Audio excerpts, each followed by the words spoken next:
Uh, this village was way, way north of Nairobi. No running water, no electricity in the village, and a high school with dirt floors, and the cows wandered through the what was the supposed to be the outdoor area of the school. Hmm. We lived in a house. It was a cement block house with an African family, and I shared a kitchen with the African housewife. Um, we learned a lot Hmm. about living with a different culture, living with that family. They Yeah. were extremely gracious. They were relatives of this teacher who had come to Tam High School. They put up with us as foreigners. We were the only white people in that village, and the whole village could not have been more welcoming and uh, protective of us. And after a while, as a white person, there were no mirrors around. Hmm. You just forgot that there was a difference in skin color, which was That's interesting.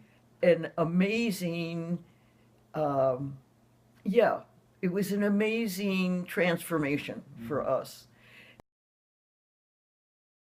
We taught in Xi'an, which is the city with the big statues, the big figures, the military figures. What geographically, where is that in China? It's in northern China. Okay. We taught at the Foreign Language Institute, teaching English to university kids. It was very interesting because this was 1980, 81, and these students had been in the Cultural Revolution. Yeah. Many of them had been, well, they all said they had been really good Red Guards. They hadn't done anything bad.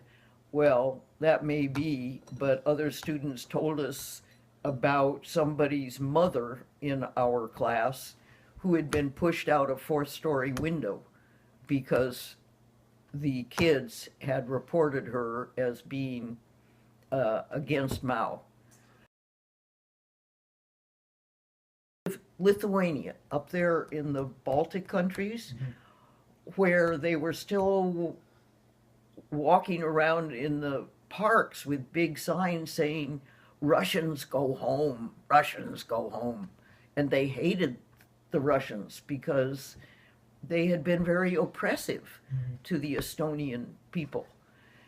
Uh, it was interesting because there was very little food under the Soviets. Those people were treated badly.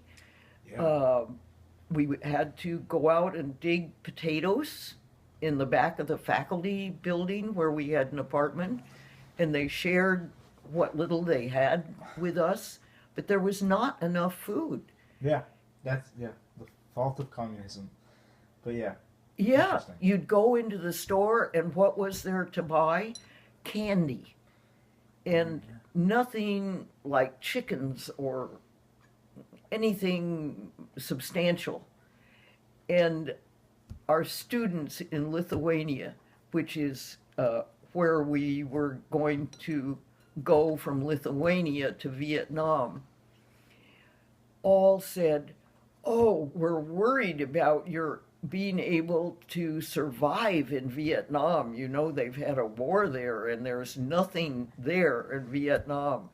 And of course, we got off the plane in Vietnam, and the first thing you see is a market spilling over with wonderful fruit, with fish, with just the most plenteous supply of fresh stuff. Yeah.